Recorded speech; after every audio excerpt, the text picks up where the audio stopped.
we saw what we believe to be Miller's body being transported into a coroner's van. Fans and neighbors leaving flowers, candles, notes on rapper Mac Miller's doorstep. Neighbors around here are simply in disbelief. He was always genuine, humble, stayed down to earth. I wish we could have helped him cope with that a little bit more. The lesson has to be like him not being here no more, because I never wanted that. Nobody ever wants that. I loved him and I still love him. What you miss most about Mac? Just him.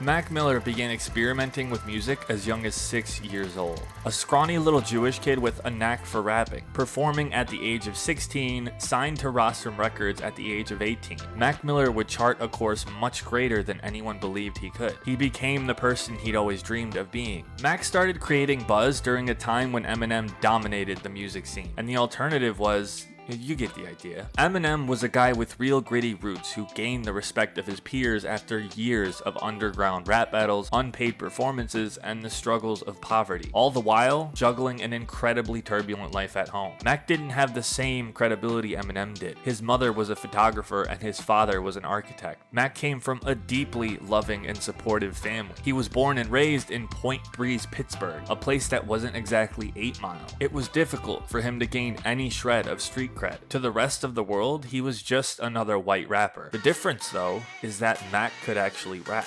On the bus sitting here in a toga.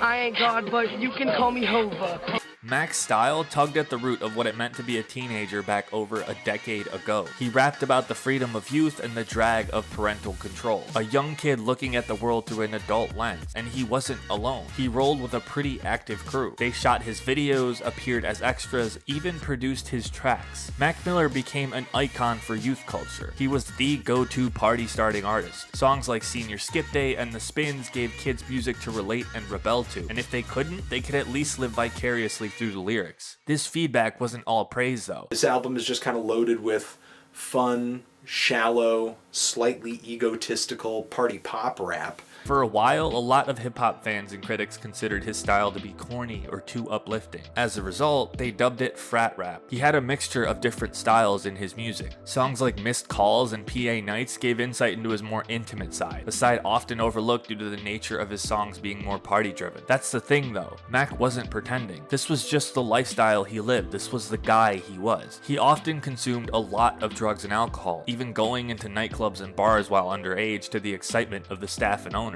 A VIP section with bottles all before he was old enough to drink. As Mac's fame and wealth grew, so did his budget for production. He was able to more effectively flesh out his sounds and even experiment into different genres, creating music under pseudonyms like Larry Fisherman. As Mac's fortune grew, unfortunately so did his problems with substance abuse. This fame had a tremendous effect on Mac's mental health. I was just pretty depressed, as everyone. Even while successful? Yeah, I think it started. With success? Yeah. He felt shackled by the notoriety. He became a recluse, often staying inside for days on end and using drugs as a coping mechanism. The other few white rappers in the industry had nearly fallen off of the map. Action Bronson turned to food vlogs, Eminem would record once every few years, and the genre became dominated by pop rap icons like Macklemore and G-Eazy. Who's to say he wasn't next? That he wouldn't have to sell out in order to stay relevant? That he wouldn't slowly fade into obscurity? Am I only here because I'm white? Is that the only reason? So yeah, I think I had to prove to myself that I was more than just a white guy that is lucky because he's white. Mac was extremely open about his demons to an almost shocking extent. He became grislier in appearance, less enthusiastic than he was as a teenager. It seemed like the further he'd get, the closer his habits would follow. These struggles would result in a shift in Mac's style. He was no longer the upbeat voice of teenagers. His fans were entering their 20s now. They became more conscious of the world at large, more wise to the realities of adulthood. His lyrics became deeper, more emotionally driven. They carried a more melancholic tone and often reflected his struggles with substance abuse, depression, and loneliness. The drugs and habits he once saw as fun activities with friends were the very thing ruining his adult life. This tug of war between Mac and his demons went on for years. He was self-medicating his emotions while nurturing a competitive music career in an industry that seemingly bankrupts you of the person you were when you first started. This resulted in the outcome everyone around him feared. On September 7th, 2018, Mac Miller passes away.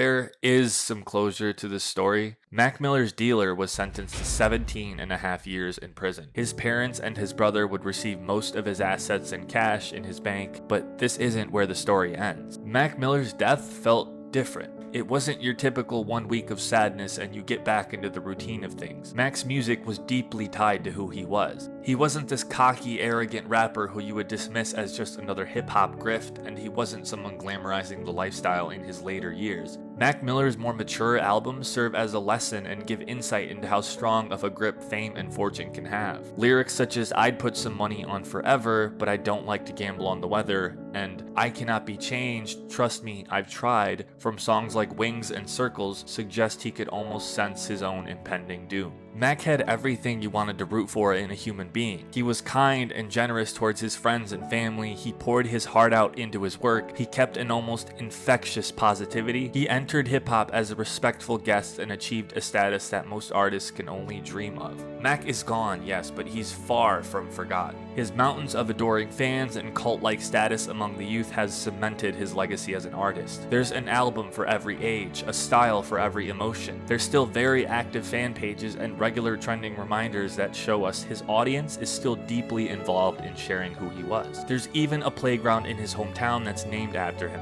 Mac Miller's Blue Slide Park.